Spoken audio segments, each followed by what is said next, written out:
शिव पुराण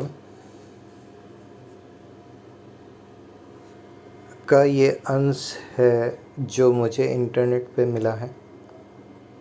अब इसकी विश्वसनीयता आपको निर्धारण करना है।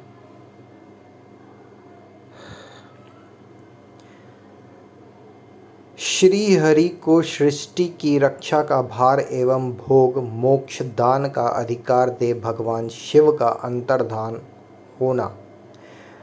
परमेश्वर शिव बोले, उत्तम व्रत का पालन करने वाले हरे विष्णु, अब तुम मेरी दूसरी आज्ञा सुनो। उसका पालन करने से तुम सदा समस्त लोकों में माननीय और पूजनीय बने रहोगे। ब्रह्मा जी के द्वारा रचे गए लोक में जब कोई दुख या संकट उत्पन्न हो, तब तुम उन संपूर्ण दुखों का नाश करने के लिए सदा तत्पर रहना। तुम्हारे संपूर्ण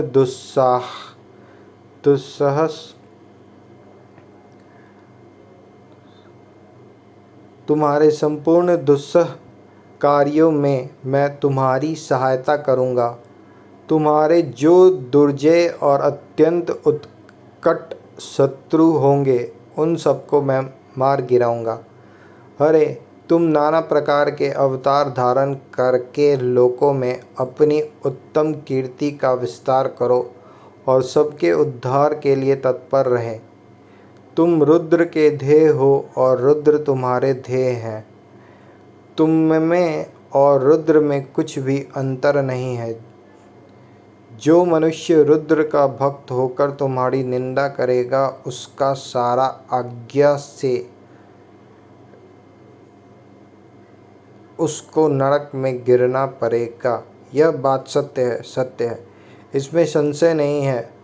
तुम इस लोक में मनुष्यों के लिए विशेषतः भोग और मोक्ष प्रदान करने वाले और भक्तों के ध्येय तथा पूज्य होकर प्राणियों का निग्रह और अनुग्रह करो। ऐसा कहकर भगवान शिव ने मेरा हाथ पकड़ लिया और श्री विष्णु को सौंपकर उनसे कहा, तुम संकट के समय सदा इनकी सहायता करते रहना।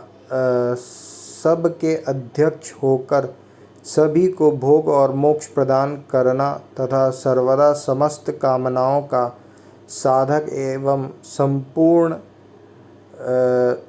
सबके अध्यक्ष होकर सभी को भोग और मोक्ष प्रदान करना तथा सर्वदा समस्त कामनाओं का साधक एवं सर्वश्रेष्ठ बने रहना। तुम्हारी शरण में आ गया, वह निश्चय ही मेरी शरण में आ गया। जो मुझ में और तुम में अंतर समझता है, वह अवश्य नरक में गिरता है। ब्रह्मा जी कहते हैं, देवर्षे, भगवान शिव का यह वचन सुनकर मेरे साथ भगवान विष्णु ने सबको वश में करने वाले विश्वनाथ को प्रणाम करके मंद स्वर में कहा।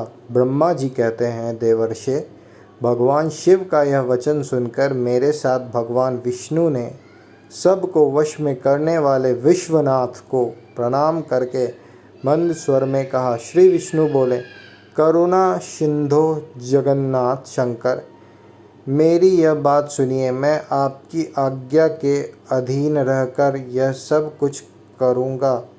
स्वामिन, जो मेरा भक्त होकर आपकी निंदा करे, उसे आप निश्चय ही नरकवास प्रदान करें। नाथ, जो आपका भक्त है वह मुझे अत्यंत प्रिय है। जो ऐसा जानता है उसके लिए मोक्ष दुर्लभ नहीं है। श्री हरि का यह कथन सुनकर दुख हर ने उनकी बात का अनुमोदन किया और नाना प्रकार के धर्मों का उपदेश देकर हम दोनों के हित की इच्छा से हमें अनेक प्रकार के वर दिए। इसके बाद भक्त वत्सल भगवान शंभु कृपा पूर्वक हमारी ओर देखकर हम दोनों के देखते देखते सहसा वहीं अंतर्धान हो गए। तभी से इस लोक में लिंग पूजा का विधान चालू हुआ है। लिंग में प्रतिष्ठित भगवान शिव भोग और मोक्ष देने वाले हैं।